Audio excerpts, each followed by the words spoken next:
Being said, it's 7 o'clock. I'm going to open the meeting. Welcome to the Port of Siuslaw Commission meeting, Wednesday, January 23rd, 2019. All commissioners are present except Bill Meyer, who was excused. First item on the agenda will be public comment. Have anybody signed up, Kelly? Yes, David Dahlbeck? Dahlbeck, sorry. David, you want to come on up? And Hey, how you doing? Good, good. Hey, Dave. I already talked to, me and my dad talked to Dave about the property that he had, in the beginning of the dock in Mapleton. Dad had wanted to let him use his property if they could, but to find out if they could or not, he had to relinquish ownership of it and it had to be put in the port's name. So he did. And the docks went in and nothing was done on his property because it was too close to the bridge and everything, so there was nothing ever. The property that he's talking about is at our Mapleton dock. Mm-hmm. It's just to the north of the Mapleton dock. Yeah, A little- Between the bridge and the... Yeah, It runs a little bank directly from area. the sign that shows how high the bridge is to the middle of the building that used to be the old gas station next to the bridge. Right, So, directly basically to the east of where the vacant parking lot is, right there next to. the agreement was within 12 months, if no pilings were drove or anything, it would be relinquished back into my parents' name. So, years went by before Dad didn't realize he wasn't getting taxed for this tax lot because he owns two on the other side, which we still own, and we used to own the store. So we came and contacted the port, and the port and us were lacking one document, this document here that my mom finally found.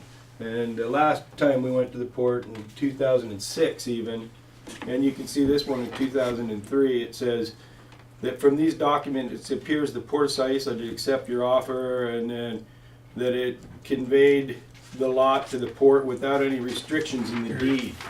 So somewhere this document here got lost, and so Is this the document?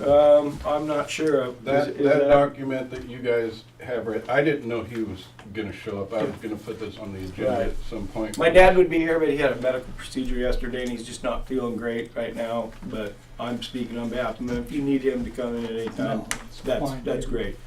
So basically, long story short, it sounded like Dad just wanted his property back after being crotchety, and said, "Hey, I want my property back." But that's not the deal. The deal was that if they didn't use it, and because he had to relinquish ownership of it for them to do their research on it to see if they could use it.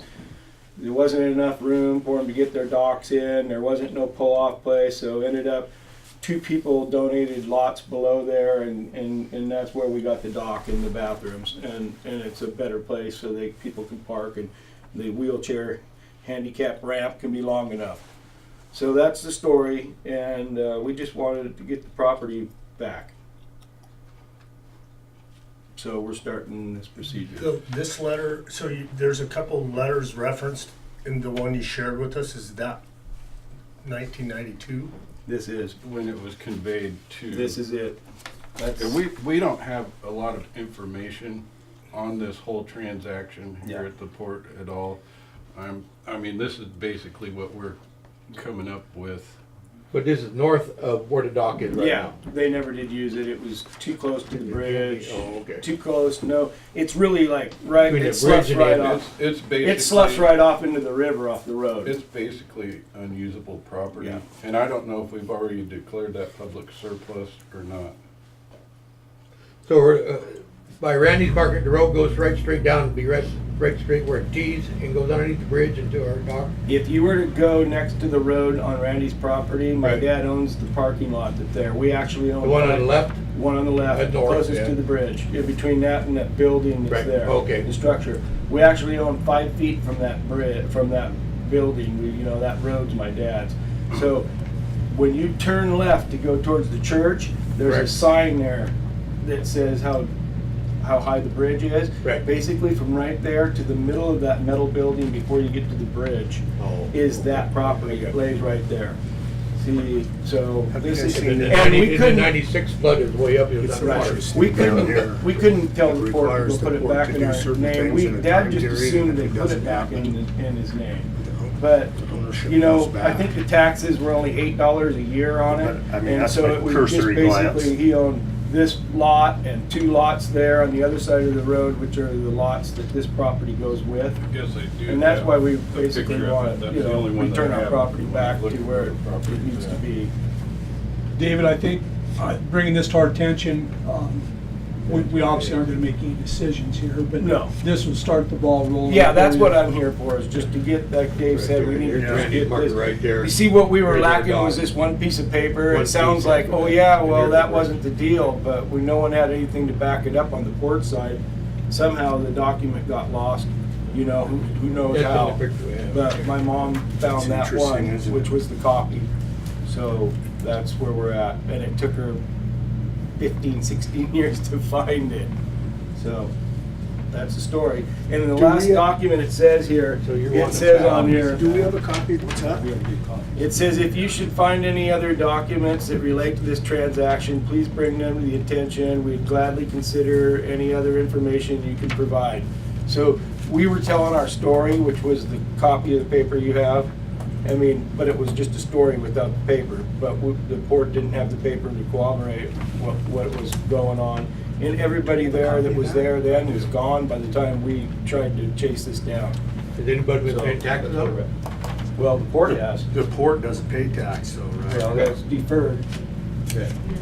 But, If yeah, the it's in the. taxes the are a property's under the problem, ownership they would be of taken the care port of. now. Port, yeah. So, I have a question here, David. Yep. It says here, but stating a value of 560, did the port ever pay 560? there was never no money trade. My dad never got any money. There was never nothing paid.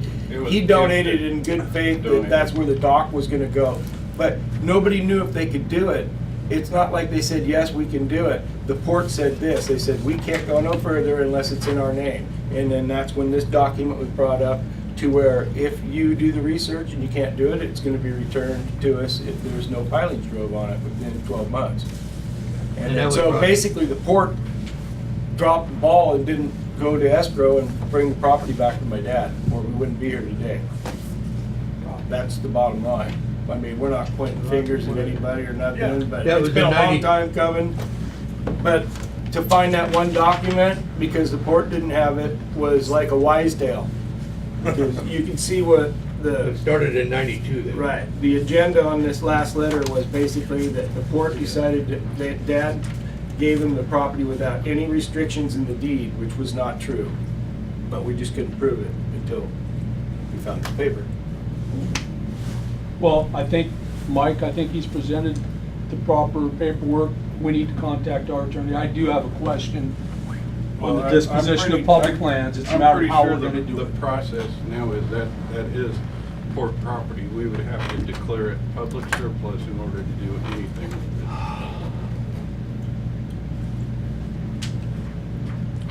But our attorney can tell us that. That's something, David. We let's- just need to start the before we process of start- figuring that out. We have copies of all I these. figure Yeah, with the yeah, I paper, that's why I'm here without a lawyer or anything like that. know, I yeah, I those- figured that, you You know, guys can no, keep you're those not in the copies. business to steal people's property. No. He was trying to do a good deed, so we just gotta get the paperwork is the paperwork, and we found it. And we just so- gotta make sure And we gotta that go through it. I just need that one. cover back. our bases, David. We So, got- real good. Yeah, I just We need will, that one back. David, do you have any questions for David? No, I don't have any, you guys have. I think it's a matter of our attorney looking at it. Well, the bottom line right here pretty much tells that. Yeah. Like Judge Judy says, it's Within all in the 12 four months. corners. Did you read it? No, I haven't, but I've got the gist of within 12 months, we were supposed to have returned it. Yeah. And, So- starting at July 10th of 1992. But we're starting the process now that you're here, and we'll get it Yeah. figured out. Give us some All right. time and Thank you. Thank we'll you. be up there driving pylons tomorrow. Just a joke, Thank you, Dave. guys. All right, Dave. It's good seeing you, and thank you. You too, Dave. We Thanks. will put that on the burner for you. Thank you. I'll make copies of everything and send it out to you guys so that you can have it. Especially that last one. Yeah, last one Yeah. now. Do you have a copy of that? last I one? do have a copy. They came in and You took a picture of Mine it. was only signed by one side. No, the last sentence right there pretty well tells you. These two, I mean. Talk about that What later. The one I read only had their signature on. No, this one, the one he had, but he got both of them. that's, Yeah, you got that one. Yeah, right here's a copy of it. Can you print one? Well, what I'm saying is that, I mean, that's why we need to go to our attorney, because what I'm saying is, it's just that's a one-sided letter Takes a while for the printer to warm up. written to the port, signed by them, telling us what those are. There's no Yeah, acceptance. There's That was their nothing- request. I have yeah. a file on it now. We've been digging stuff out on this. Can you find anything? Yeah, but I think if we discuss it, we need to put it on the agenda. I agree. Yeah, we don't need to discuss it, but we need to have our attorney's opinion on that, because what I read there was not, I mean, I see what it says, but I'm not sure I see an acceptance. Maybe there is one someplace else, so. Well, before we jump the gun, and Yeah. let's research it a little bit. Anybody else signed up, Kelly? No, that's it. Okay. Moving on. Approval of the agenda by consent. Approval of minutes. Everybody have a chance to read last meeting's minutes? Yeah, no, looks good to me. Minutes are approved by consent. Financials. Kelly. Oh, I may add, it's good to see you back, Kelly. Thank you. So bills paid for December were $55,007.42. The occupancy for the campground is up 4%, and mortgage is down 2%.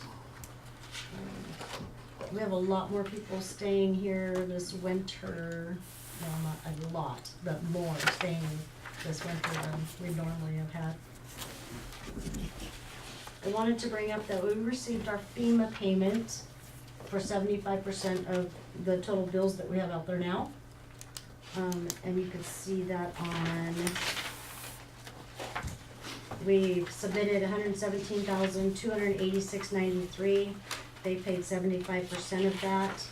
The other 25% is gonna be coming from the state.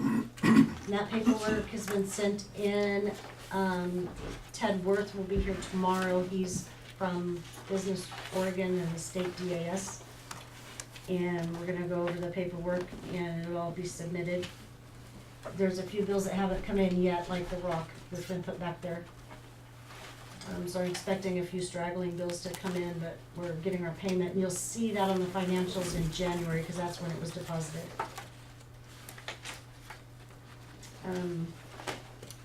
The other thing I have is we have 4 open spots for a budget committee. So I've started advertising for budget committee members or applications. And I put the deadline to be March 6th, and then hopefully we can go over those and assign committee members, say like maybe at the March meeting, cause kind of end of April, May is when we'll start having meetings.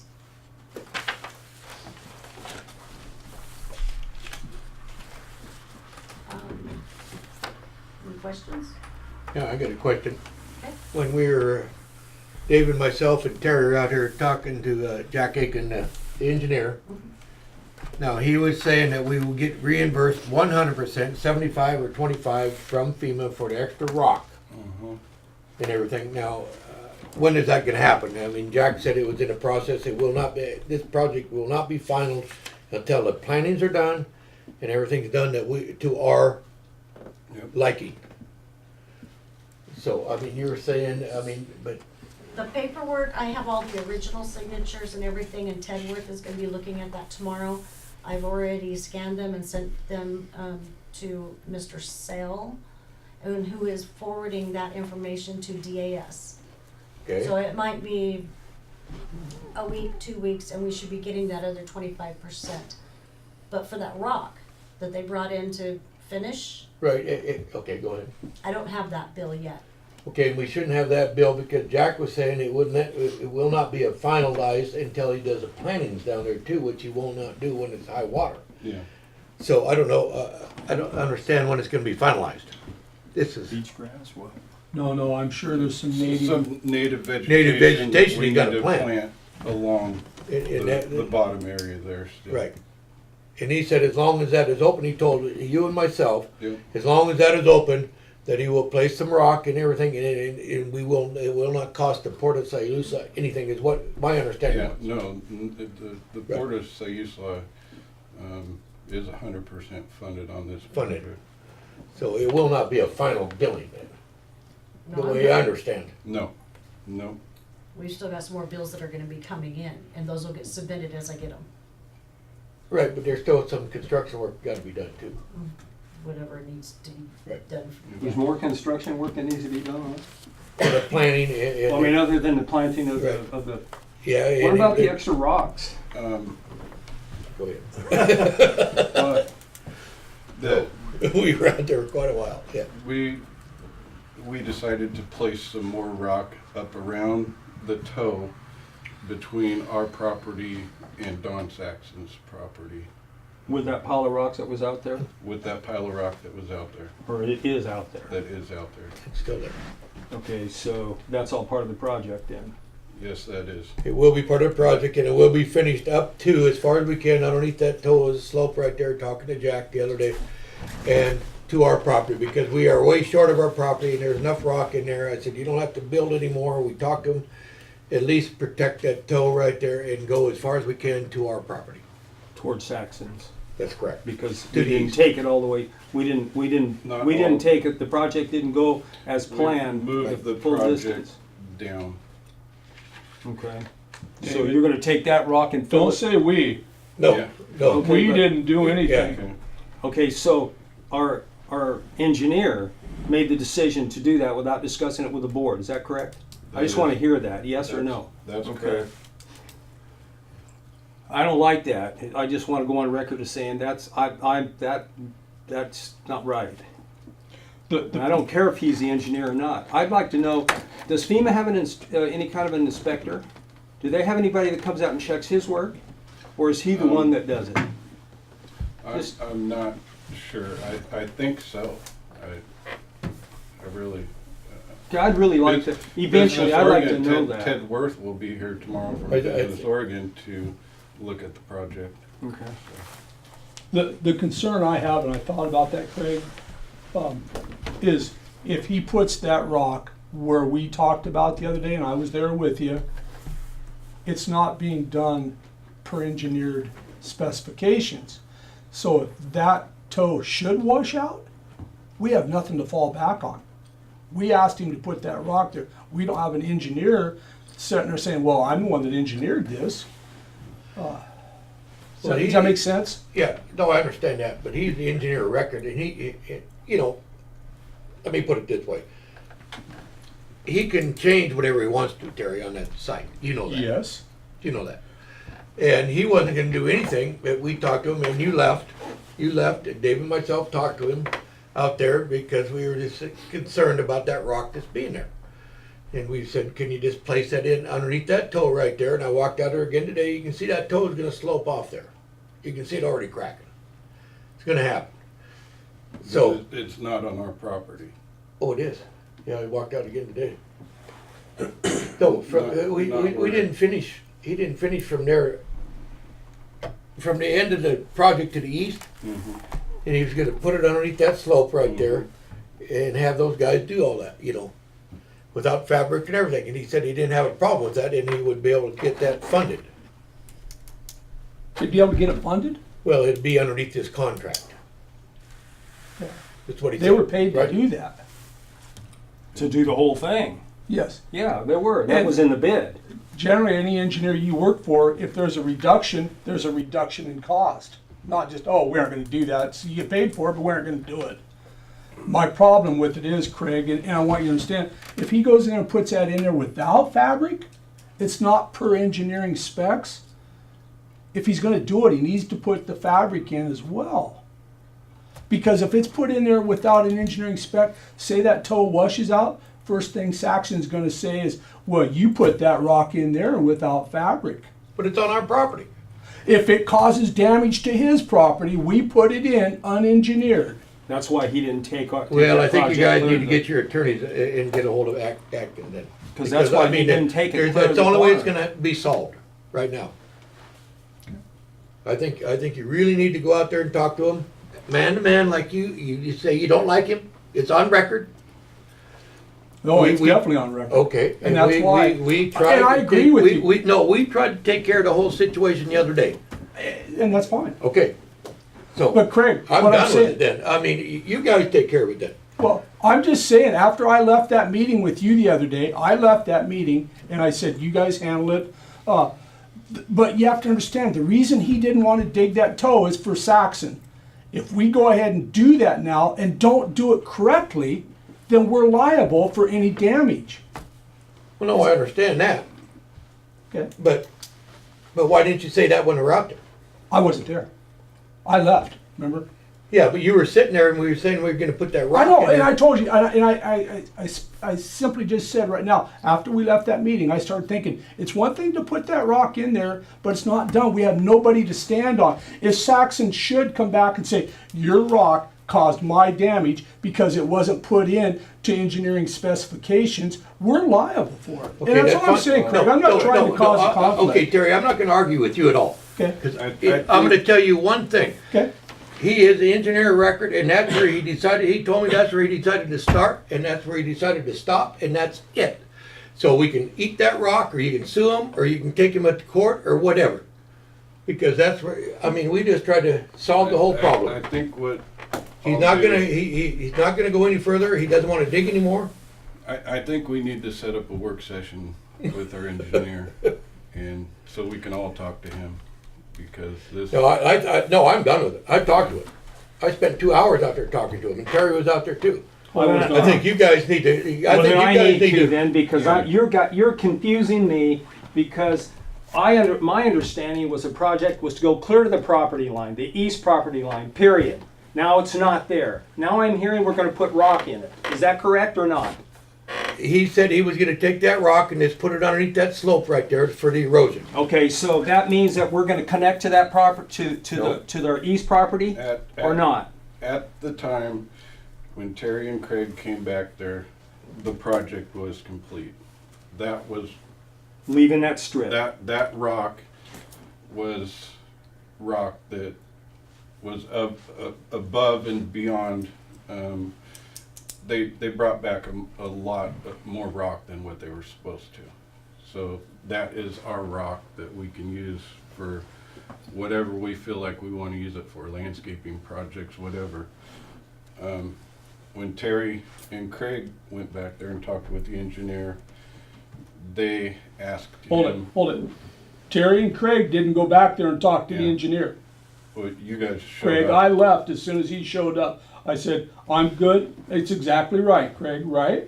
We walked the whole thing and you said you're Yes. good with everything because you were arguing about the 4 foot. You said you're good with everything. I'm good with the 4 foot. Okay, all we were trying to do right there is David, myself, and Atkins is figure And out that's where to fine. put that rock. No, we don't have to put the rock anywhere. Just call him up and tell him not to put the rock anywhere. He was trying to just help the port out.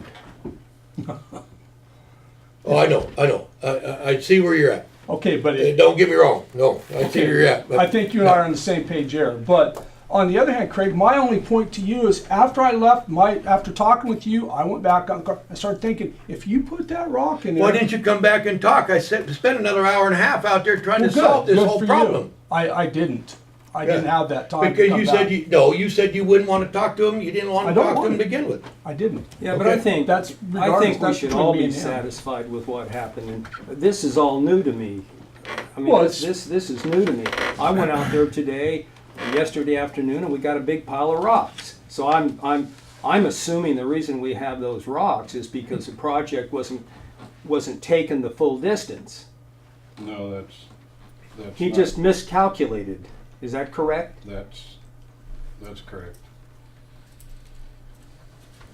What a mess. So the project did go as far east as it was originally planned. It went as far as he decided it should go. Okay, that's one of those things where, like Craig, you said, he can The engineer can change whatever he wants anytime he wants. Yeah, he is the To engineer. record. protect the Yep. port from possibility of litigation from the adjacent property owner. All right, so it didn't go the way it was originally planned. Originally, it was supposed to come all the way around the corner Right.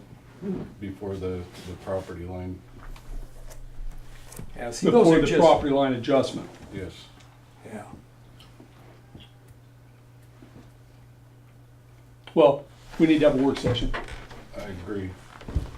Okay, we'll Tell table me that. out of it. Okay. Next on the agenda, Andy Johnson, Coldwell Banker, Realtor of Record.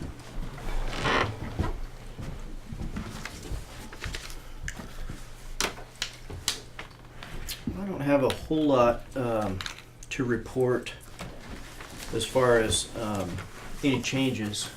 Commissioner Meyer and Brandt and I attended a meeting, trying to think of when it was, October maybe, with the city to talk about potentially subdividing, having a plan of where somebody could put in just a part of a road and maybe buy a couple of acres and develop that to kind of spur along some activity. And they seemed receptive to that, willing to at least consider the possibilities of that. So that was a positive. We've changed some of our marketing materials to reflect that it is subdividable potentially, that the city is willing to entertain proposals. But as far as, active people looking, currently I don't know of any off the top of my head. We've sent out lots of packets, information to other brokers. There is one, I think, probably good piece of good news as far as development properties. The on again, off again, on again church property there, 35th and Oak, that most people are familiar with, is now pending again. And I think it's finally going to stick, due to close February 22nd. So I think that's good. That's a big chunk, roughly the same price. It's smaller acreage. It's multifamily zoning, so it's a different animal altogether. But at least it's something in terms of a big project. And so that's a positive. I sent out an email before the last meeting that I wasn't able to attend, and I'm sure you guys probably got that. But I just wanted to talk about a couple of things. One is some direction as far as, you can be so open-minded with proposal ideas on, say, 2 acres of the 40 that if you don't have at least some kind of a plan as far as X amount of dollars per acre, or, what's $100,000 going to get me kind of thing, then it's hard to market that. You can say, yes, everybody's willing and open and entertaining, but without a plan that says, hey, you can buy 2 acres from the port for $100,000, put in your section of the road, develop to your property so that the next person can then go off of that. Unless we have some direction, it's hard to just kind of get that conversation started. So I wanted to bring that up. So my recommendation was, reducing the price of the entire parcel. I think once this church property closes in February, that will provide a pretty good comparable in terms of price. My recommendation, I think the number was thrown around last meeting that I was at of under 600,000 to say 595. So I wanted to throw that out there, and then also maybe some direction as far as, offering a price of a couple of acres to somebody for 95, 100,000, so that they could at least kickstart something to get some kind of development going out there. What liability do we have if we do that? Are we gonna be on the hook for selling it 2 acres at a time at that point, or? Not that that'd be a bad thing. Right. I mean, in theory, once you eliminate roads and slopes and grading and drainage, there's probably 12 to 15 2-acre parcels perhaps. Maybe not that many, but let's say there's 12. you know, and if those are $90,000 to $100,000 each, you can do the math. It's a lot more than just selling the one chunk. Yes, it's over time, but the probabilities of, you know, a local contractor or local investor spending $100,000 versus $600,000 or $800,000 and then having to develop it are much higher, in my opinion. So, I don't know. Maybe it would kickstart some activity. Oh, I agree. Yeah. You know, you build the first house and more will come. Yeah. So What would that require on our part? I think just some direction. You know, our listing contract is actually up for renewal on February 9th. So, you know, maybe in the new listing for the next year, we have some pricing options. You know, bring us your ideas, but you can get 2 acres for under 100,000. You know, that's kind of a benchmark that I think might be appealing to somebody. And there would be some stipulations where they would have to bring in some infrastructure, put in their portion of the road that could then be accessed by the next person. They add on their portion, almost like a street assessment kind of thing. Well, would we have to do all the engineering? We would have to. Probably have to have the At some engineering plan. point, the port would, if that is the plan, there would have to be some commitment from the port as the seller to do some of that. I think that's gonna be a work session. I do too. I've always felt that way. If you break down smaller parcels and sell it. Sure. What would it take, David, for us to do a price reduction if the board was inclined? You know, when it comes to the time to renew, with Andy, we'd just do it at that time. I mean, we've been sitting on this for 10 years. I know. Has it been 10 years? I mean, how long has it been? On again, off again, it's been Has it a been number 10? of years.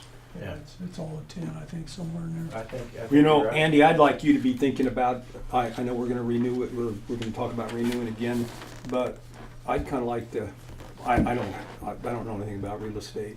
I'd like to get to kickstart some recommendations from you as to, you know, Terry's talking about engineering.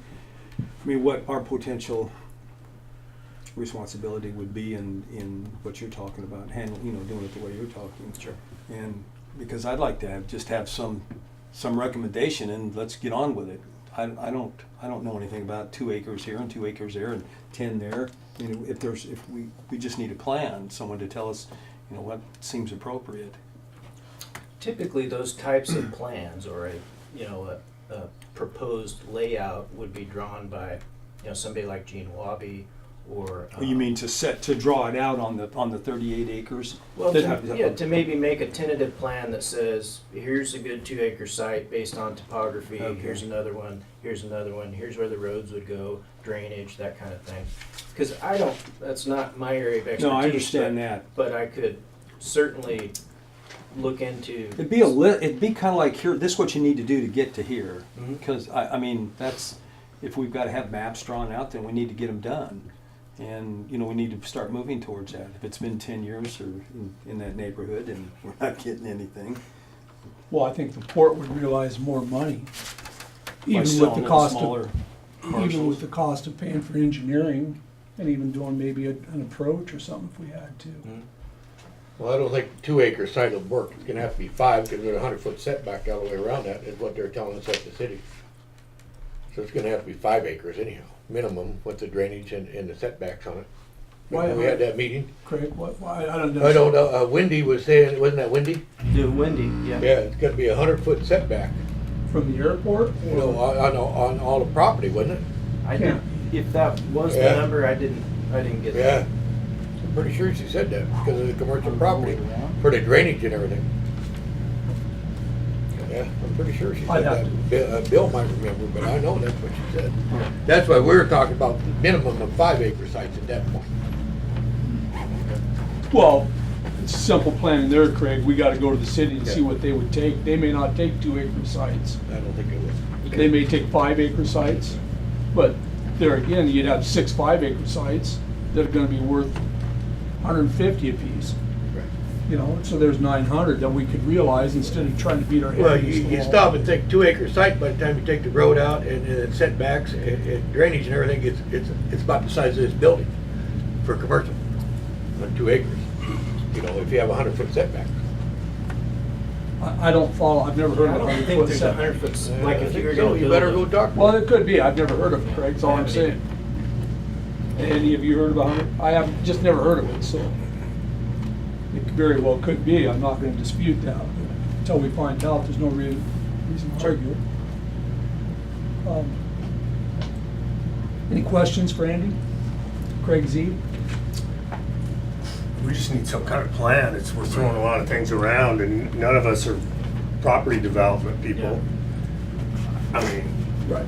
we don't even, the city's gonna restrict, basically dictate what we can do and the size of the lots. It'd be nice if somebody could kind of put that together and come back and say, hey, this is what you can do, here are the lots. Who would be the person to do that? In our organization? Yeah, I mean, is that, do you have services to do that, or? Well, that's beyond our scope, but I mean, like, somebody like Gene Wabi, a surveyor, would typically lay out a plan. And then he you- would know what the setbacks were, and he would work with the city to determine what, I mean, and he could ultimately come back and say, this is what you could do, this would be what I would recommend to maximize your potential. That, he's the guy that could do that, Somebody like that, yes. because that's what we need. If we want to go that route, it's gonna cost money to get there. Yeah. I mean, That's something we need to decide if we want to go that route and spend the money or just sit on it and watch it. Let it grow Scotchburg, that's all it's doing. Yeah. That's time to do something. It's time to make a change. Because if we're going to market it in smaller parcels, we don't have the wherewithal to figure out what that looks like. And so we're gonna have to spend the money No, you have to have an to engineer get plan. that development and give him then some guidance on how he's gonna market the property to sell it. You're probably, I mean, I'm not a real estate guy, but you're probably right. Smaller, less expensive pieces where there's a game plan and a roadmap, if you will, to develop a piece of property would be much more attractive than saying, hey, we got 38.79 acres, right? Yeah. I mean, this is the only large chunk that's sold here in quite some time. So we, in my opinion, we either do that and we move forward with some kind of plan, or we just kind of keep doing what we're doing. That's my 2 cents. And I agree. I think we ought to direct the manager to contact some engineer. Somebody and ask him maybe, hey, this is what we have. Are you familiar enough to help us with this project? And if you can, how much do you think that might cost? And if you can't, could you refer us to somebody that might? And then we go through the same questions with that person.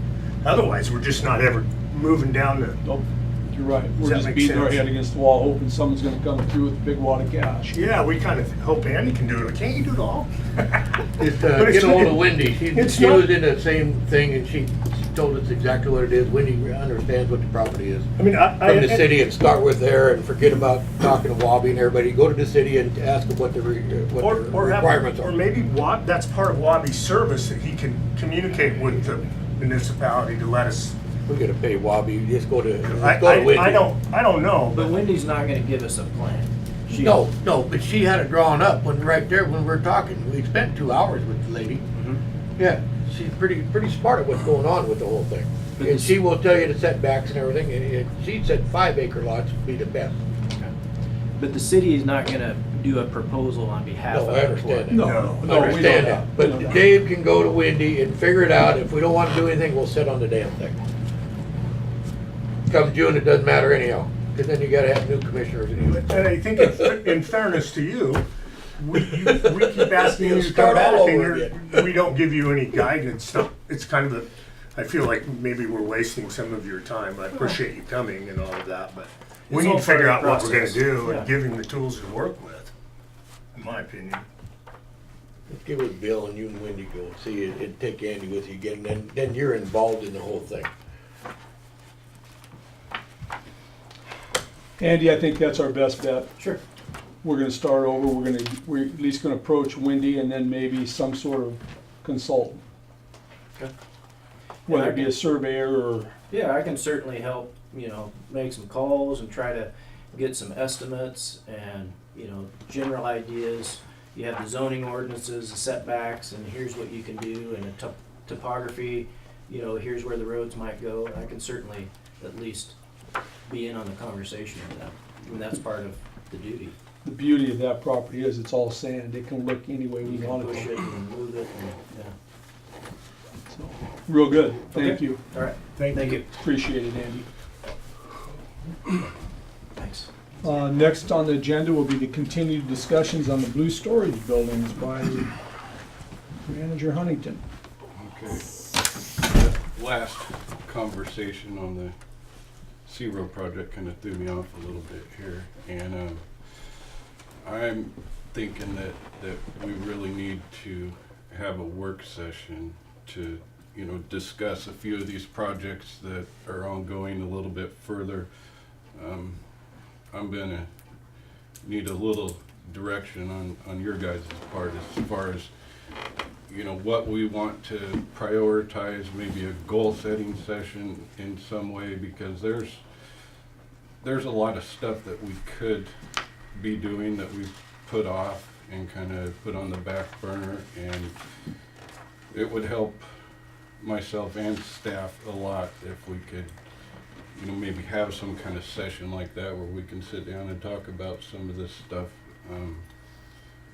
and see where we're going, where you guys feel the direction the port should go. I don't know if you guys are up for it next month or if we could do it sooner. Well, I think we need to do something sooner. Do you want to do something before summer? No, I'm talking within the next month. To start to do something? To a work session, because, you know, these projects are gonna have to get prioritized, we're gonna have to start budgeting for them, and, you know, I just wanna know that you want me to continue working on these projects so we can budget for them, so we can get some real costs on them, and what projects you see as being our priority. I mean, I've got a list of, you know, dredging, raising the rates, it's stuff that we always talk about, but then it gets put off, and then we don't bring it back up again. Upgrading the RV park, we have our strategic business plan to do still, the blue buildings, we've discussed the parking lot, the boardwalk, there's a lot of stuff, so. I mean, that's where I'm at right now, that's what I'm asking you guys. Have you polled the commissioners on the blue buildings? I'm gonna talk to you about the blue buildings right now. Okay. Well, I think that you and the staff need to be working on a 5-year plan, capital Yeah. improvement plan. Well, that's, And we've talked about that before. yeah. And until I see that, that's hard for me, because this is all in the 5-year plan, from my perspective. Yeah. All this stuff is in a 5-year plan. And we should, and you bring that to us, and we're gonna sit down and start, and interact with us with a work session. But I'm looking to you and the staff to give us the list of, because I don't have the faintest idea what needs to be fixed under Yeah. Mo's or any place else around here. I mean, that's not what I do. Yeah. I'm willing to listen and help make decisions on what the priorities are. Then, of course, with those have to come a cost, and we gotta sit down and figure out where that's gonna come from and prioritize. So you've got some priorities, I know. Yeah. The dredging is a big one, I recognize that. And because our funds are reasonably limited, not reasonably, they're very limited. Oh, yeah. We're gonna have to look at this plan and stretch this 5-year plan out and kind of see, all right, what do you gotta have? What's Well, got to happen? The 5-year plan, the strategic business plan is something that we have to start on pretty quick. We've got, and we'll be talking tomorrow with Ted Worth, I'm sure a little bit more about that. There is some, we didn't budget for it. There is some funding available through Business Oregon to help us with our strategic business plan. We've talked to LCOG about helping us with it, and they would be interested in doing it, but it's still at a cost. And So we- what's the difference between a 5 years or a strategic business plan and a 5-year capital improvement, capital maintenance plan? the strategic business plan, as far as I know, that's what we go by to get some of our funding on these projects, as far as how it's prioritized, if we're gonna get funding. Okay. I think coming from Harlan, can you, didn't he say that it's easier to get funding from OEM, right? If you have it in your strategic business plan, Yeah, how it's prioritized. if it's everything. prioritized. Well, there must be more to a strategic business plan than a list of priorities. I mean, that's Oh, what I'm saying. 'Cause- no, There is. there's a lot. Because I'm not talking about that strategic Yeah, business plan. okay. I know that's an ongoing thing. I'm talking about what you and your staff around here see as priorities Yeah, that we need to be making, because part of it's right here, all this stuff. yeah, You know, this isn't gonna happen this year. I mean, we've got 5 months left of this fiscal year. mhm, And in 3 months, we'll be, in less than 3 months, we'll be working on the budget. yeah, So, I mean, we need to kind of look to the future here for the next 5 years over the campground and that type of thing. yeah. And the But other I- types of things you well- think that need to be done here. I'm not talking, well, let's talk about the blue buildings here right now, because these are some estimates that we've got to bring these blue buildings up to a point where we could raise our rates. And right now, basically, we're making $1,000 a month off of those buildings. If we were to potentially put- $1,000 per building. per building per month. If we're to potentially invest this kind of money into those blue buildings, that's what we'd be seeing as a return, $72,000. It would be on page 8 Oh. in your binder. And that's not what I'm suggesting. Where do you get The- 72? You lost me. Are you on page 8? Oh, I'm sorry. It's behind tab 7, Between 7 and 8. Yeah, I'm sorry, I got frustrated. behind tab 7. Closer. Oh, okay. So you're saying if we do the improvements, you think we could triple the rent? Yeah. And that's going by what people are getting throughout town. Right. That's all, that's what I'm going by.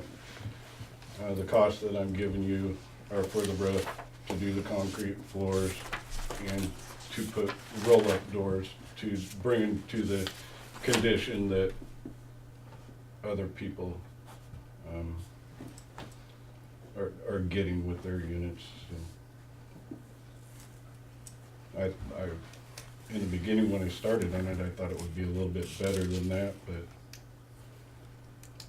Have you got any kind of hard cost on your concrete or your roofs? yes, yeah, we actually have estimates, so. That's not unfathomable, though. What's that, the 400? Yeah, Well, we're looking at, yeah, I mean, that's, you're right, it's not, looking at the return. right, but he's not done because there's other issues, there's other things, that's just one thing. Fixing them up, Yeah. that's one of several Yeah. proposals Yeah, to do with that building because they look better as you move along. and so next, page, I was gonna show you guys, if we tore down those blue buildings, and put dry camping in there. Currently, right now, our occupancy rate, as far as dry camping goes, is 18%. We have 13 dry camping sites. We make $31,000 in $31,068 off of our 13 dry camping sites per year. How much, 30 what? $31,068 off of our 13 dry campsites.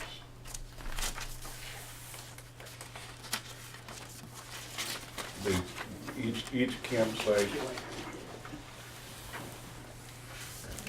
stays rented for approximately 80 days per year. Each one of those sites generates $2,389 in income per site per year. If Then we- if you're, If we put in 16 new sites in that area where the blue buildings are, dry camping, we will potentially, make $38,244 of increased revenue.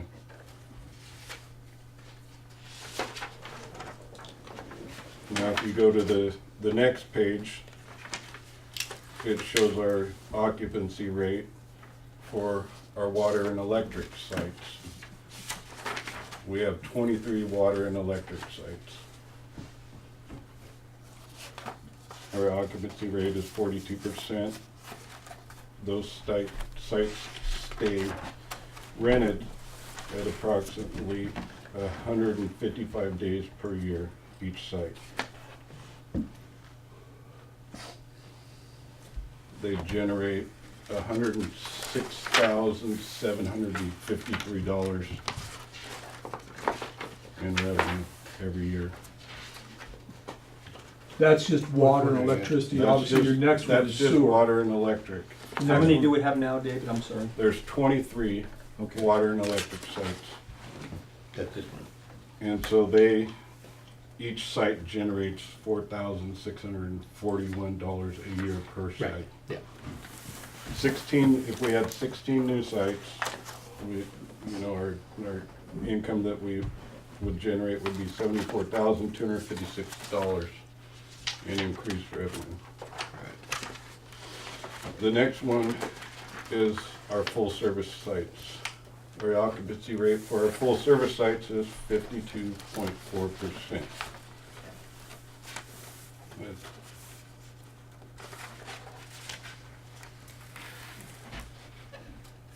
They stay full 195 days a year. Each one of those sites generates $5,740 a year per site. If we- That's at the current rate that we're charging right That's now. at the current rate. We put in new sites, 16 new sites there, it would generate $91,840 in increased revenue. Now the next page, these are some costs of demolishing the blue buildings. Would be $20,000 to $30,000. To re-rock and grade that site is $13,500. To do asphalt would be somewhere around $40,000. The landscaping would be somewhere around $5,000 with port staff doing that. And we'd have some cost in site dividers. Total cost to remove those blue buildings and make that into a dry camping area would be between $40,500 and $77,000. That would be, the difference there would be regarding the asphalt. Is that right? Yes. Okay. Yeah. The next line is to make those sites full service. It would be an additional $3,000 to $5,000 a site to add power, water, and sewer. So our total cost would be $88,500 to $157,000, To make depending them upon full- asphalt. Full service, yeah, depending on asphalt. I didn't get any quotes on concrete for that. That tends to be a little bit more expensive. And what I've been seeing, calling different RV parks and stuff, an actual pull-through site will go anywhere from $45 to $75. I'm suggesting if we do the project, raise our rates on our pull-through sites to $45 a night. It would, at our current occupancy rate for our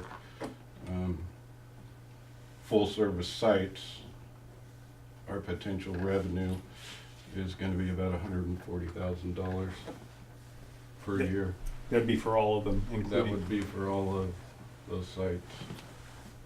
So what I'm seeing is, upgrading our campsites, adding new sites, I mean, the potential revenue is,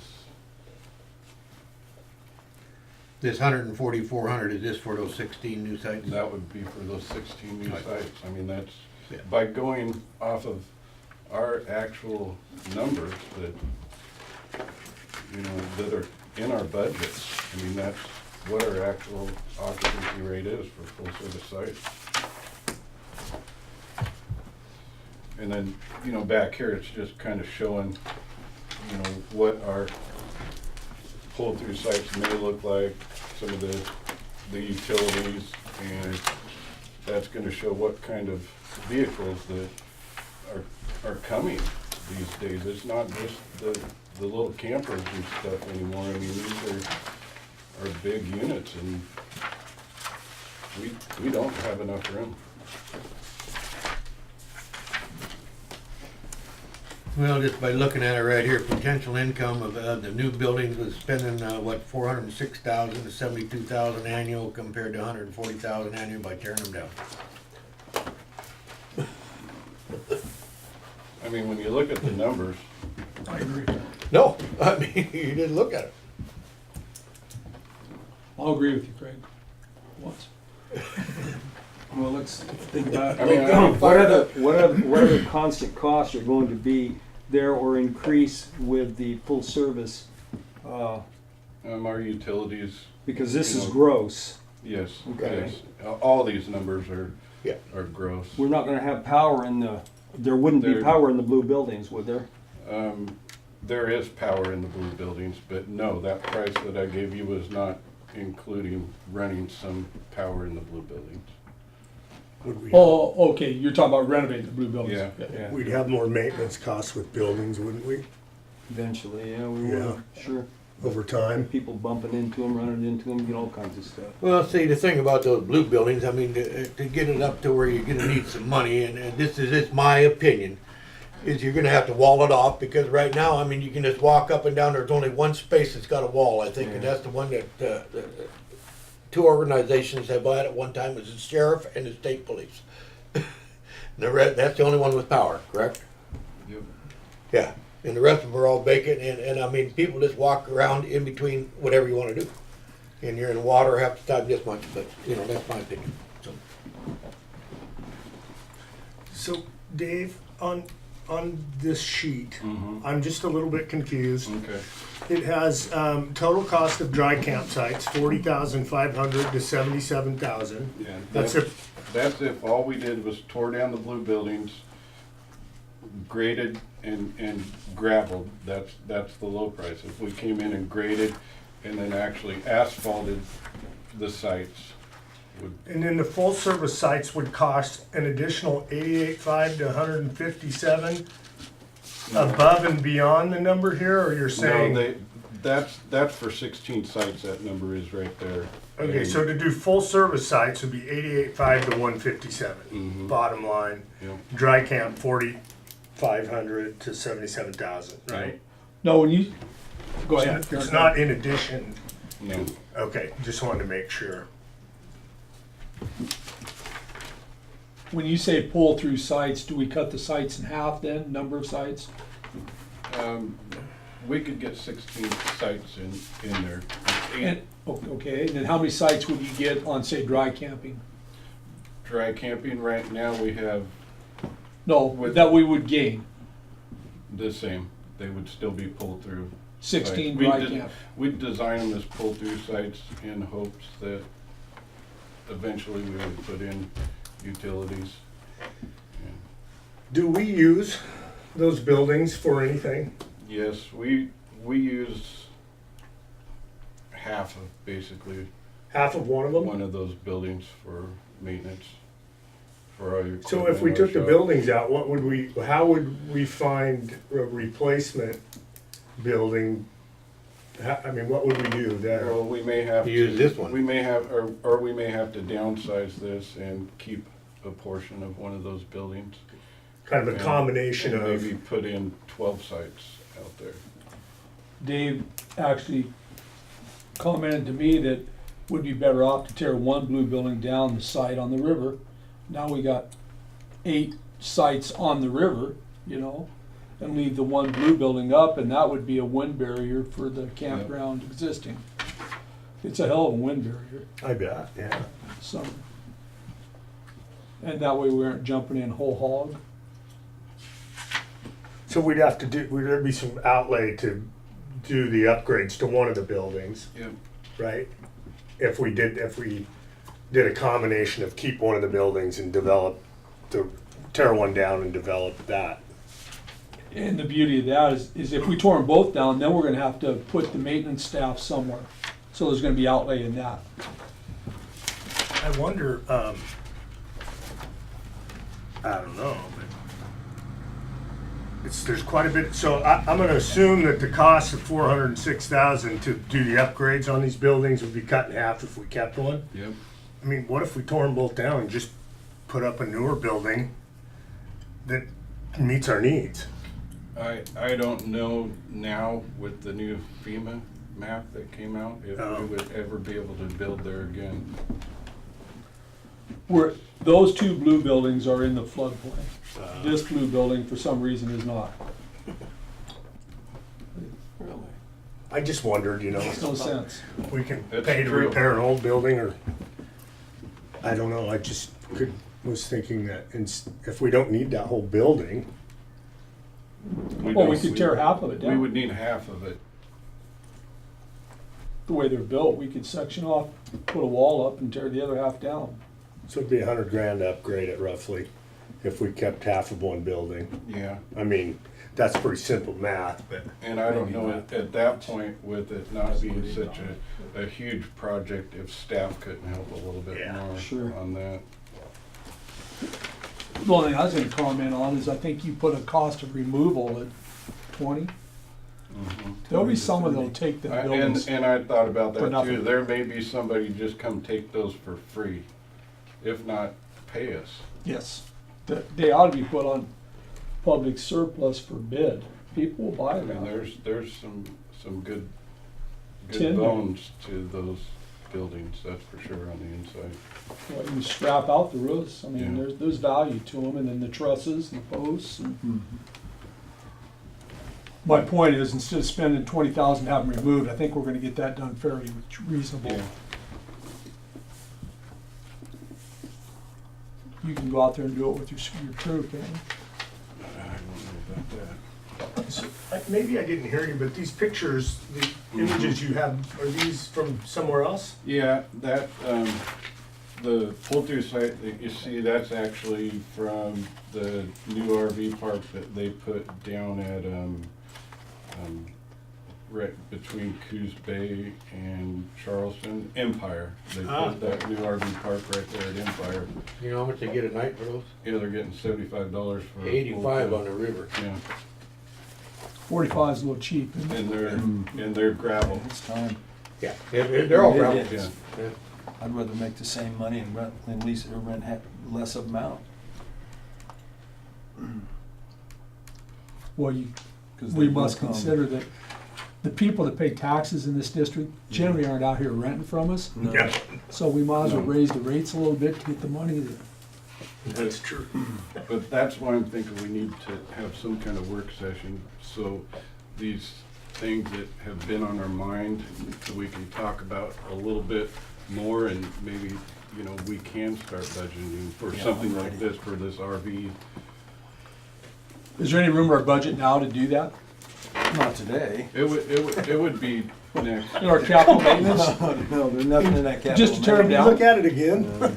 I mean, it would be it would be something that we would do next winter. I mean, it's gonna take us, 6 months to get people out of those buildings. A lot of people that have stuff stored there, they're from out of state, they're from California, they're from Texas, they're from all over the place, campers that come here, leave their boats. So that would be a process just in us getting, stuff out of there. So we'd start telling them this summer when they come up that they need to remove it or send notices out here within the next couple of months. And Well, this is some of the best information we've ever had on this. Yeah. I think there's something here that we could probably maybe come to a consensus on. Yeah, I'm sure we can. Sure. What's your opinion? You want to tear them down? Yeah, I mean, all but half of it, the one. Cause we have to have a place for, we've gotta have a place for our stuff. I know. Yeah. I'd tear 1.5 down and move on. That's what I'd do. I mean, we can't afford to fix them. I mean, I suppose we could, but we'd be paying for it for the next 12 years. Would have to take out a loan at the bank. Yeah, well, that's just not gonna happen. Well, they're gonna deteriorate if you fix them once, they're gonna Sure keep they are. going. Yeah, but you know, if you look at the return on the money you put into it, it's far better. These others are far better. Yeah. I know. I mean, there's business-wise, it doesn't make sense to rebuild them. As long as we can maintain occupancy rates. We've got They're- film. they're- And, you know, when Right. I was looking here recently, I don't know if this, I know it's gonna change, but right now for this fiscal year, our occupancy rate on our full-service sites is at like 66%. So it's been steadily going up. Good. Yeah, I don't see that. I mean, sure, the economy may have some bearing to some degree at time, you know, at some times, but it's. Well, we know we're gonna be full, Mike, during fishing season, Yeah. roadie days, I and just- 4th of July. I think it's based on these three proposals, to me, I like the full service. I do too. We'd have to do that full service for that numbers that you're talking about potentially, you know, if they're close to that. And then the revenue projections based on historical data we have. I mean, it's good historical data we've Well, got it- too. it- It's not, I mean, it's good. It's factual. These aren't guesses. So it's, I mean, that's a good rate of return. I mean, and this, we can do this internally. We don't have to borrow money for that. We can figure a way to do that internally. Heck, yeah. But rebuilding those, no, you're gonna have to go to a bank for $400,000. Have you talked to PUD about bringing the power in? Yeah, I've had PUD down here and. 50 amp services for Reese 60. Electric. And kind of the problem, it's not as bad as what I thought, and it was nice to have PUD come down here. We were gonna have to upgrade some of our utility boxes. Right. And it shouldn't be more than a couple $1,000s. I can't remember what they call them right now, but they credit the ones that we have, and once we do the upgrade, the cost is not as much as I was once led to believe it Maybe was. they're probably gonna upgrade them to 30 Yeah. amp and 50 amp, Yeah. either or. Yeah, I'm liking how that sounds, really. I'm, Do we direct him to do anything? Go find the money? well, this is something you budget for. We'll budget for, and We'll start budgeting it for it as a project for. it'll be coming up. Next That'll be one of the fiscal year. projects that, you know, that he'll put in the capital improvements. So are you of the opinion we leave half the one blue building? Well, I mean, That's gonna be I ugly. kind of like, huh? It's gonna be ugly. Well, I kind of like what Craig says, but then Dave started talking about the floodplain. There's blue buildings out of it, and those are in it. Yeah. That's rather unusual, or it feels kind of awkward. I don't think that if we tear them down, I have a feeling we'd never be able to It'd be build worth back in that, finding out. yeah. You might be able to get a permit for replacement right now, before you tear it down. Since it's an existing structure, Yeah, we got a permit to replace the building. It'd be, in my opinion, it'd be worth finding out and then figuring out maybe what it actually costs us to build a building or purchase some building that would meet our needs there. I don't And just know- to compare it. I don't know if you've been inside those things, I haven't. but they're, I mean, they're not bad on, I mean, you've been in them. I mean, it's just, it's the siding, it's the mud and gravel floors. It's the birds, Yeah, it's a lot of and stuff. we need to be able to seal them up, put some roll-up doors on them instead of slider doors and. Every unit's open to the other unit. You can walk Yeah, from one well, end like to Craig the other. says, yeah, you can walk clear Yeah. down and. Yep. But if, Look but at if everybody's it's, stuff. if it's Some of our, them when if it it's rains, our I mean, you're in maintenance it- shop, you're in this much nobody else water. is gonna be in there, we Yeah. can. No, you they're a know. mess. Well, what about, other than renting this one out, why can't we put the staff in this one? We could. We could. I I mean, because what would that take up 3 more spaces over there? Instead of keeping Well, half of the building, just use this one. Can this one, can we use, I've never been in this one over here. It's got a front display area or Yeah, like a retail It's got a portion? front retail area, and then the back half is basically just storage. Where We used to have a walk-in It's been- freezer. Over here? Nice machine Yeah, too. the walk-in freezer is still there, but not functional. Functional, yeah. So we couldn't partition that off and rent the retail out and then, You is the could, back but- big enough? You could, but that back area would not be big Wouldn't be enough. big enough, By the okay. time we start gas. You'd have to have the whole building then. Yes. What all are we storing in the buildings? We have all of our equipment. We store Okay. all of our picnic tables That- in that there. consists That's- of- That's our workshop, all of our tools. We have actually dry storage out there for all of our excess files. Paper stuff, you mean office stuff? Mhm. Lots, Boat motor? yeah. Everything that we use is basically stored in those. And you can't work out of a 40 by 40 is not big enough. There's a pad under those? There's a pad on that No. building? I don't- We actually have a, Yeah, they we have a pad in the Just in maintenance. his. On the maintenance side? Yeah, so there's probably about less than a quarter of that building is got So concrete like, in it. how many, do you have any idea how many square feet? Just, Maybe 2,000, Of it's got concrete yeah, floor. Where are those, 50 by 100? 50 by 200, By 200. And we got probably, what, 50 by 50 for the maintenance? 50 by 100. So you got a half a building. Half of a building is what we have.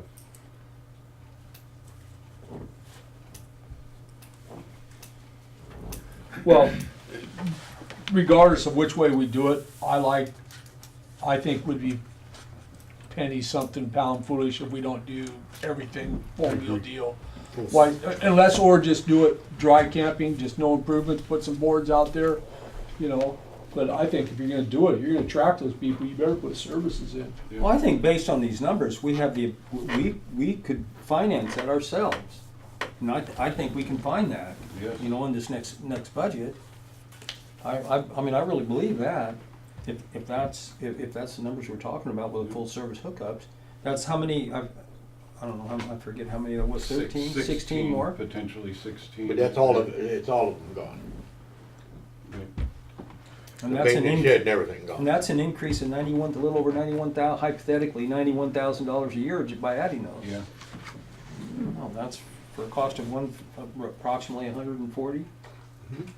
I'm not sure you can go wrong with No, that. no, I agree. That's the best numbers we've seen, though. There That they being are. said, though, have we executed a lease agreement on this blue building? no, Which, well, Okay. we're still looking to do that, aren't we? Yes, he had a couple people interested in renting it, that's why I was asking if it was executed yet. Well, I'm not, it doesn't sound like this is gonna be suffice for the staff anyway, does it, or does it? Where are you gonna put them at though? If you wanna use all of these, for the income he's talking about is all 16. See, if you cut this other building in half, look at Yeah, he'll look at lose, this you're page. right, he'll lose. Oh, yeah, you lose more than that at the angle you're at right there. I mean, you're only getting 3. Well, that's kind of a mock-up the way Right, but they've gotta be, I mean, that averages out, cause they gotta be at I least don't- 20 foot wide. I don't know if they have to be at an angle at this, Right. I mean, I'm just, Right, but you're still talking about this whole square right here being yeah. maintenance. If you look at this page right here. Aaron, which one's that? See how he got the lines in there, see, there, his maintenance building is half of his first building. Oh, right, right. See, so you're only talking, I mean, you might gain 3 or 4 there, I mean, you gotta move them someplace. To make it, Do we have any other options for maintenance this is staff? to where he move to? is right now. Just the 080 building, that's, Oh, that's he's up it. here, this way.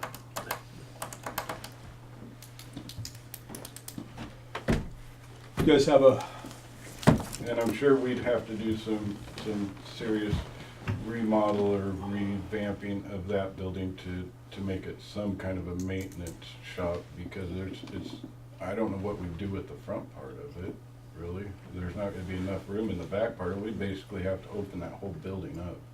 We take out the dividing Yeah. wall.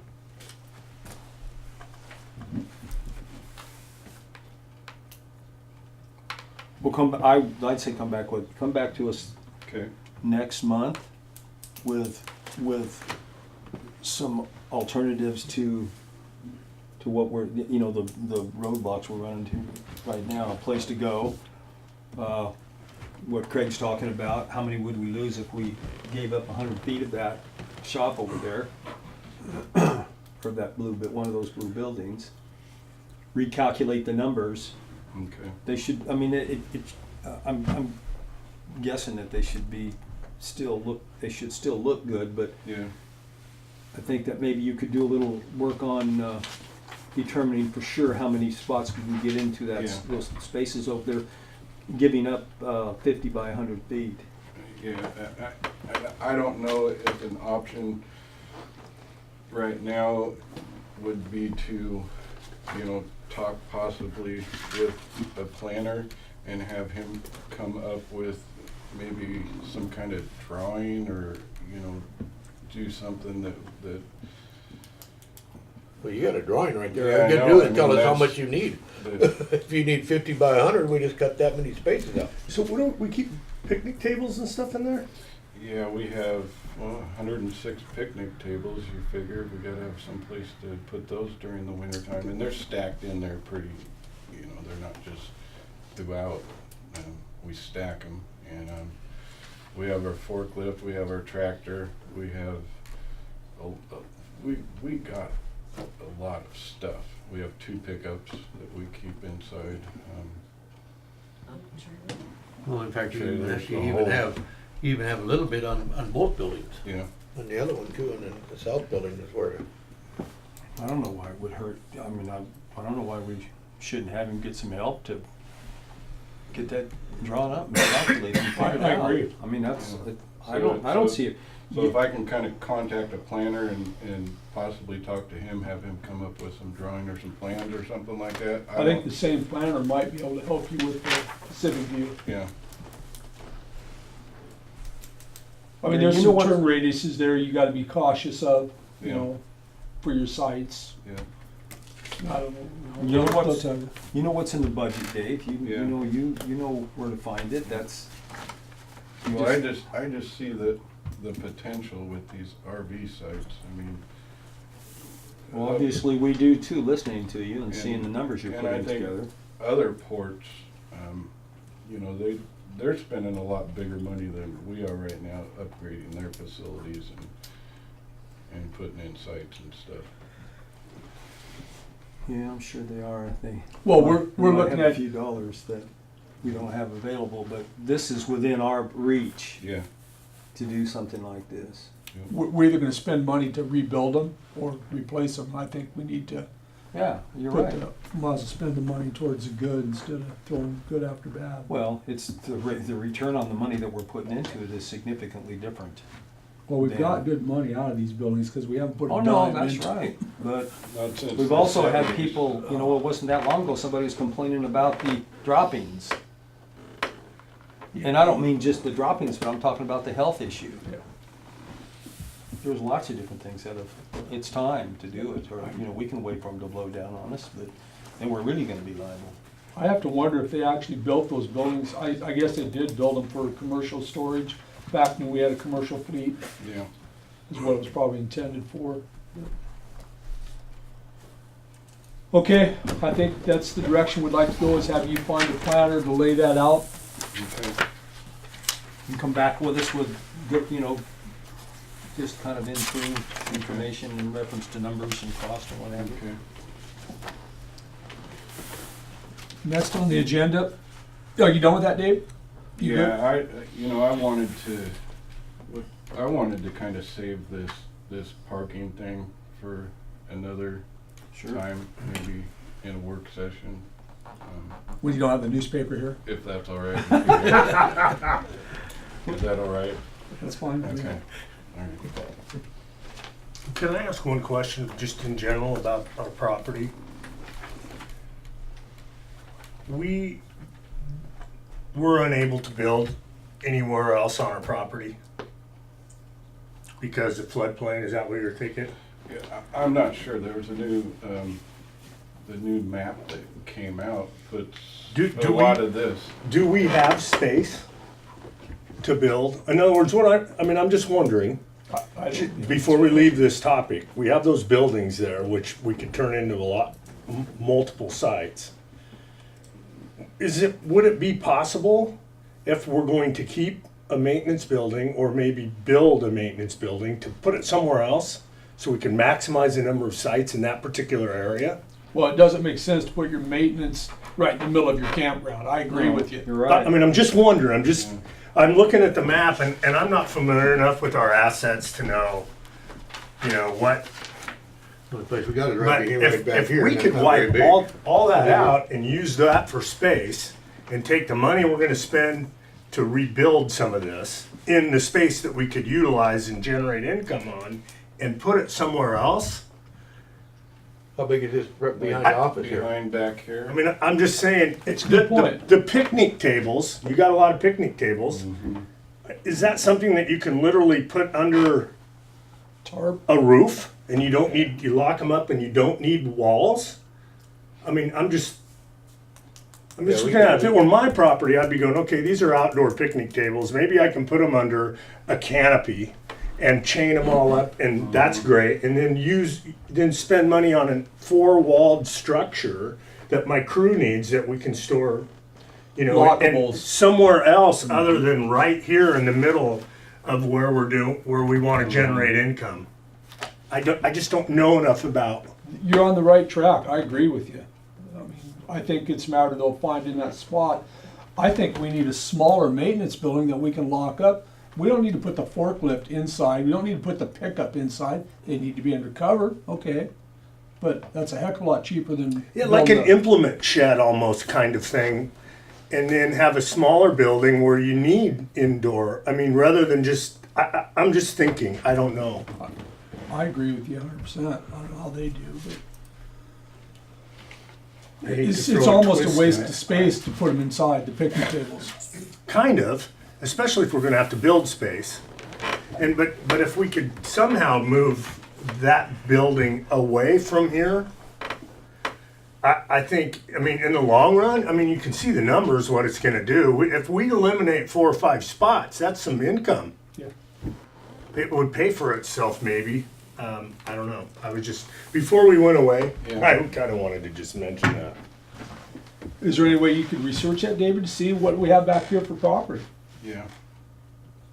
Well, it's not that big, so yeah, Yeah. he probably knows already, you just gotta figure it out, Well, I'm just you know, gotta you gotta- measure it and what have you, yeah. but you also have to check the floodplain stuff. Yeah, You the gotta see land whether or use. not, there's no sense in doing anything if we can't build anything.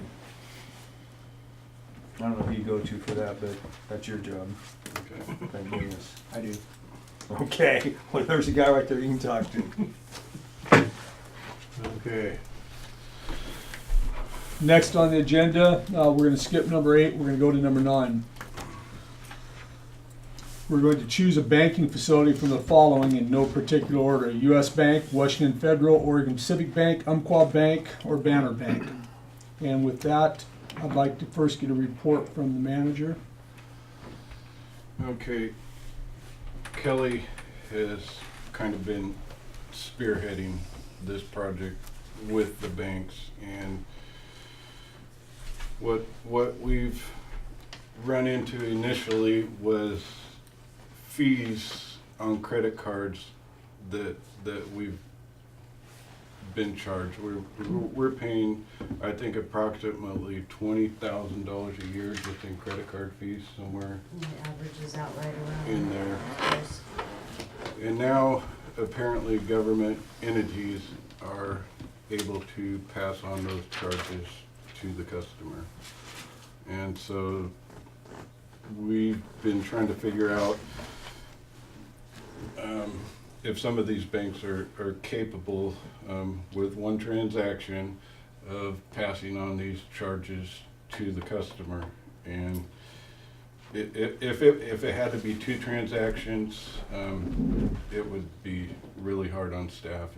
You know, they'd have to answer all these questions every time. They'd have to do 2 transactions. It would be a hassle. And so there's now 2 banks that are able to do this process in 1 transaction. And what are we calling the fee? Is it It doesn't matter what it's called. They've got Okay. 3 different, they've got a surcharge, they got a convenience, and then there's a, service fee. But, and I don't remember which one is the proper one, but both, the 2 banks that, I think are the best to deal with, you know, they'll come in, if there's software, they'll put in the software, they'll get us our machines.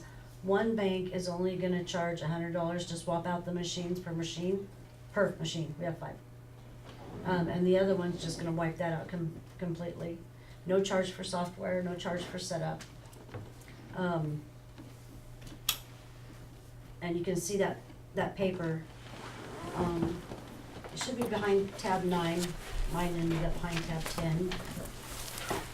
Mine's in front of me. These are just, you know, the things that we felt were most important, you know, to us at this point, as far as the transaction fee and saving that money every year. And then on our money market account, you'll see down below that the interest that each of these banks was offering. So we have 2 banks that are gonna pay us 2.25% on the money market account. And you can see what that comes out to monthly, that's like $1,800 a month. And this balance of the $961,825, that balance came from our September statement that, when I sent out the RFPs. So I wanted to use that same number. Right now, the balance is higher, so it's gonna be more. Some banks are only offering 0.5, some 0.07. Some would go to $1 million bucks and 0.75. 0.07. So there's a big difference in the interest that we would get monthly also. And that's not taking into the charges, count the service fees. You're talking about the service fees from the credit card charges? Yeah. So that's what the banks are working with us, that we would pass those fees on to the customer.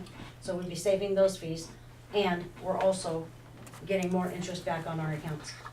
Okay, so it was 2 separate things. Yeah, those were the kind of like the 2 major things. I wanted to cover the credit card fees and making sure that we're getting a decent interest rate on the money. Mike, maybe you can answer. If they offer us 2.25% now, what prompts a change? Obviously, they're going to pay that forever. I'm shocked. I don't have an answer for that. I'm shocked at 2.25. I don't, first thing you have to be sure is that they're a qualified depository, okay? All of the banks work. For public funds. Uh-huh. All right, so we don't need to be in a collateral pool or anything of that nature then. So they can handle 150 million of our dollars if we had it, and we're fully covered. I didn't go into depth with those questions, Well, but okay, but when, the one question is, like that pool that you said, Uh-huh. all the banks said that they agreed that they had that ability. Okay, well, that's something that is our responsibility to be sure that we make sure that they are qualified depositories. That would be the only thing that I want you to be sure, whoever they are. Yeah, So each one two- of the proposals said that they weren't qualified, so. Yeah, 2.25 is, I'm a little confused over that. I mean, that's really great, but I was I don't know what to say about that. Do we hear because- 4? I think 2 that banks man- offered that. Yeah, I She was see very that. confident, but I asked her twice too. Did you? Yeah, Because that's a great rate. This gentleman is, Yeah, this is Jim from Umpqua Bank, and he's won their bank is one that also said 2.25. I was just asking Yeah. him if he was able to answer that question for you, Mike. Yeah, And you said that is positive though. Yes, You are qualified. yes. And so, looking at the merchant services section at the top, so we have 5 machines, right, Kelly? Correct. And there are 2 in Washington Federal and Umpqua can do it in one transaction, which is super user friendly to the staff, right? Absolutely. And so if I have a site for $95 a night or $75 a night, it's gonna ring through at, I don't know, 80, whatever the, 3%, 2.25%. It's about 3%, 2.59. So a $100 So it's- transaction is going to be $103. and I'm gonna get a receipt, one transaction, run it through, I'm gonna get a receipt for $102 and we're done. And it's going to list there, and it's going to show that as the fee. Okay, if we don't go to the single transaction, you run it for $100, I get a receipt for $100, and then we run it again for the $2.50, right? Yeah, it doesn't make no sense. Okay. So if we narrowed it down to the single transactions, so the Washington Federal's gonna charge us $300 a machine? No. But that's only if you have to buy new ones, but none of these we have to buy new. They're gonna swap out the machines, swap out our machines and give us the ones we need. So they're gonna swap. One bank is Okay. not gonna charge, one bank will charge, just 100 and that's it. how many account, I'm sorry. No, go ahead. How many accounts do we have to have? You got money market and you have checking. What are we gonna have, a money market or a checking? Both. Both? Mhm. Okay. We'll have the same accounts we have now, they'll be just called a little bit different because each bank has different names. So what are you sweeping? Is that what you're doing, or how are you doing that? Why do we have a money market and a checking? Are we sweeping from a money The market to the money- checking account? It's one in All- operating? All of our credit card money that comes in, Uh-huh. all of it goes into MMA. Okay. I will normally, once or twice a month, normally not more than twice a month, if the checking account gets a little low, I will move, say, 30,000 from money market over to the checking. Okay. it's So what sweeping. what do you normally deposit it in your checking account then? Those What would be like our monies? daily receipts, the money Property that we- taxes? Yeah, Okay. no, you're talking, Property taxes into the checking account. that goes into the MMA account. Okay. The money market account. Mainly checking is just our daily receipts that we receive in, our rent checks. So we're averaging 40 grand, something like that in our checking account? I try to keep it around 30, 40 is what I try. So, looking at the merchant services at the top again and just focusing on the single transaction institutions, it's Washington Federal and Umpqua. Mhm. And then I look down at the bottom and I see an interest rate pretty favorable with Washington Federal and Umpqua. Yep. So I don't want to put words in your mouth, but if you were going to narrow it down to 2, would you narrow it down to those 2? Yes. Why would Umpqua not pay us anything for our checking account? If they don't want it. Well, I- that's they- unusual, Yeah, isn't it it? Is your representative from Umpqua? Is that, did I hear somebody say that? Yes. This gentleman right here Yes. is. Yeah, Umpqua pays nothing for checking account money? If Well, we had $1 million, this we'd is- get These are zero? public funds accounts, so Yeah. I would have to talk to Diane to see, but, in general, the interest business checkings are paying like 0.01, so it's, So that's and the zero. balances, Yeah, you're gonna zero, keep yeah. such low balances in there, and if your money market's growing, that's where you're going to. That being said, do we get free checking then? Do we pay a fee? There's no charge on the checking account. No fees on that. You have to stay over a certain balance, and it's a real minimal balance, which we're always gonna be over anyway, so there's no. And they're all the same way, that way? Pretty much, yeah. Who? Is this an automatic sweep or you gotta call? or we don't have a sweep account? You have I that. mean, it can be, but I don't, No, that's fine, I just wondered if it was, I don't that's do all. it that Well, the way. I sweep over just- there, I mean, yeah, but one thing about it, the sweep grown 2.25%, you know, and you sweep it. Yeah, no, it's all there. So who would you guys, what recommendation would you make then? Personally, it's,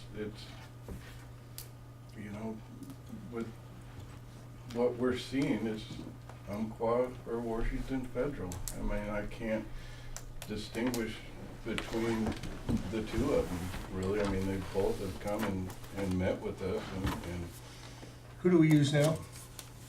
Banner. So, I have a question regarding, not too long ago, we went out to renew a loan at Banner Bank.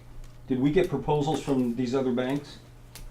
Proposals for, For or for funding? that loan. Did you we mean? ask anybody else besides Banner to give us a proposal? no, we didn't. That was about 3 was- months ago, 4 months ago. Yeah, it was Because we asked for a renewal of our a loan. refinance. A refi. Someplace on back on down the line though, we were thinking about a combination, combining those loans. And we went out to a bunch of banks. I was sitting there. Yeah, I and remember. That was when Stephen Yeah. was. Well, Well, do we have any recommendations? We're here to choose a bank. I'd say Umpqua. Do we need a motion for this? Yes. Yes. Do I hear a motion?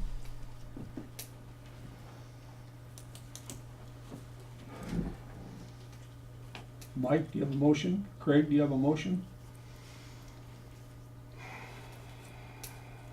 Mike, do you have a recommendation? Well, here we are at the commission, we always do this, so.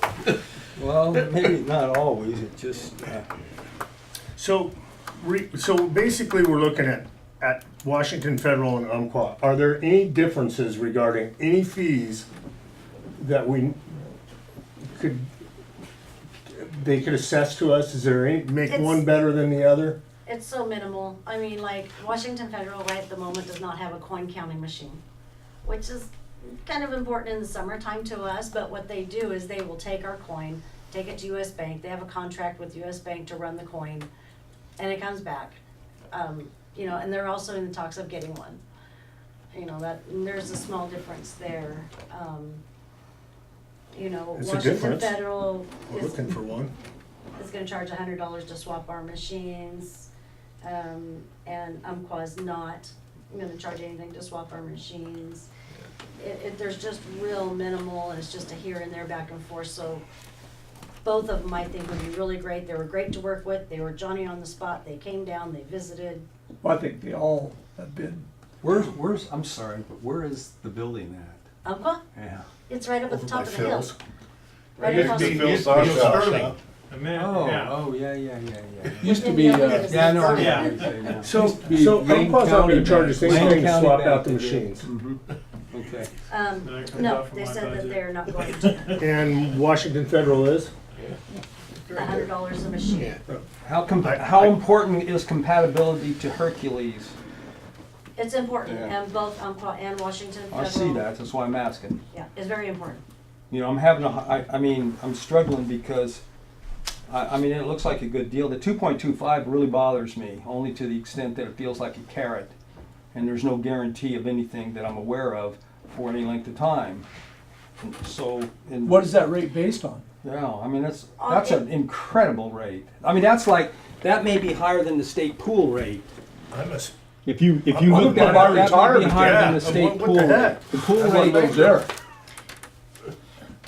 I do remember seeing a clause in our RFP stating that the port assumes that what we get as answers in their proposals Uh-huh. will remain the same for 3 years. I don't think it says it's guaranteed, but the Yeah. port is assuming that what you offer us will remain the same for 3 years. What did you ask her? You mentioned, what'd you say? Hercules. I was wondering about Hercules, their system for Oh, For I'm like, campground reservations. the Yeah. reservations, Yeah. I'm sorry, that's for the reservations that they do over there. And- And only these two banks are compatible, which, you know, I think, Explain that. No, you know, if The other three could be compatible. I didn't go that far with them, Okay. If, just because. if Umpqua's not charging us these machines, Yeah. and Washington Federal is, and we've got 5 machines, for It's me, $500. I would recommend we just, that's a tipping point, we would use Umpqua. That would be my recommendation. Did Umpqua tell us that the city of Eugene is that's Umpqua Bank is their bank of record, or was I confused on that? No, they did get city, one of them got city of Eugene, was that you guys? I'm not really allowed to say. Okay. I think you're correct. I didn't remember. I'm doing something Well, no, I've been Did you looking at hear some that? districts working I with But would yes. not say And anything I've been about all over the Ford. place looking One of for them did looking get for done. rates. No, I The understand. city of Eugene. Most of Banner and Like OPD just went 2.75, but 2.25 is. Do I hear a motion on the floor anywhere? I make a motion that we use Umpqua Bank. There's a motion on the floor. Is there a second? I second it. Craig, was that a second? Yes, sir. Motion's made and seconded. Any discussion before we call for a vote? This is a 3-year contract. It's tough because I do business with 2 of the other banks that Well, we're talking we've about. been with Banner Bank for I I a know. long time. So it's small town, but we just gotta make a decision, so. Motion's made, seconded, all those in favor signify by saying aye. Aye. Aye. Motion passes unanimously. Thank you, guys. Well, I mean, the main thing is, look at the monthly stuff. That's what blew me away. It just, I know. Well, we're giving them 3 years to figure out whether or not they're gonna live up to this, so. Thank you. Moving on. Manager and Commissioner reports. I would like to start my first Commissioner report. I actually sat in a meeting with Senator Arnie Roblin. What? Yeah, Really? That's Yeah. awesome. me and the politician on the board, who would be Craig Brandt. Right. and his policy advisor, Rosie. Shedd. Yes, It was interesting. it was a good conversation. Really Where was this at? Right here. Oh, here. Oh, yeah. Yeah. We got some good insight on the port dredging. Good insight on Dune City. What that, you can take that for, but it was a good meeting, and I, for once, have never really felt it, but I think he's got the best interest of the ports. I think you're right, and I think that, you know, they really are concerned with our dredging, and they really want to see this state dredge work, and, you know, it's, that state dredge is what we need here. Is that the one that's run by Coos Bay? Yes, yep. The long and the short of it is, on the state dredge, is they had this much money, $300,000, and they were waiting for people to say, we're ready to dredge. Well, somehow communication got lost that we had our permits ready to go, and Coos Bay saying, well, no one's got their permits ready to go, so we're gonna take that $300,000 and dredge the port of Coos Bay. Well, I don't know if there was $300,000. I don't think he said that. Some yeah, funding. he did say Oh, it was. really? Huh. I thought he said there was 3 to 4 million in there but that might maybe for maintenance on that dredge. Yeah, there was some money in there someplace. Yeah, well, that's neither here nor there, but there was a pot of money there that could have been spent to dredge our port to help offset the cost to dredge our port, and we got lost in the paperwork. So who are we supposed to wine and dine for this next fiscal year to get money? Arnie. Arnie would be No, that. I think this next fiscal year, there will be additional funds for dredging, and we will be a priority. Good. So, I mean, I'm sure it's not gonna pay for all the dredging. It'll help us with a portion of it, because, I mean, basically that's our responsibility, you know. It's something that we take care of internally, Yeah. Well, majority of it. we did put out an RFP, or RFQ, request for quotes for dredging, and they were all for, well, we received what, 2 or 3? 2. And they were $400,000 to $500,000 range, correct? One of Which them is- didn't come in the proper format either. That's gonna be hard to swallow something like that. I mean, that's not gonna be possible for us to swallow. Not at this time. And right now, if we were to say yes, that's all on us. We're still paying off a loan For the last one. for 10, 12 years ago when we had a dredge. So, Well, another thing that came out of that, I think, is our permits up, but I think we can probably, we're far enough into the permits. I think this is something we should save for a work session, because I don't want. Because I know I don't whose want, name's gonna come up. I don't want us saying the wrong Right. thing publicly, like this, because Don't want you to. there's issues right now with this government shutdown, to where there's a couple of different agencies that we can't get some of the answers Right. from that we need right now, so. that may help us in to prolong our permits. Yeah, Because okay. we I couldn't told you get the other day answers that- before our permit expired, so maybe they're gonna give us, is what we're hoping, an extension. According to you, Dave, didn't you have 70% of the work done anyway, if they were to, We're closer to probably 90%, of having the permits completed for an 80 to extension? 90% for getting a new permit once ours expires. And that would be for a 10-year period? Mhm. So it's just, we're just gonna sit and wait. We don't have a choice right now.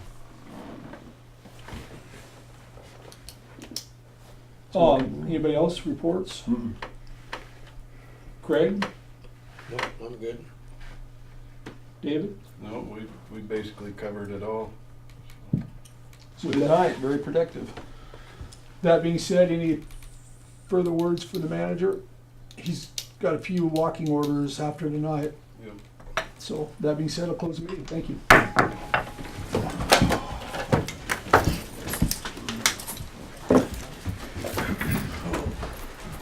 Okay, thanks. Thanks, Well, Craig. have a good one. Have a good night. Yep. Good night.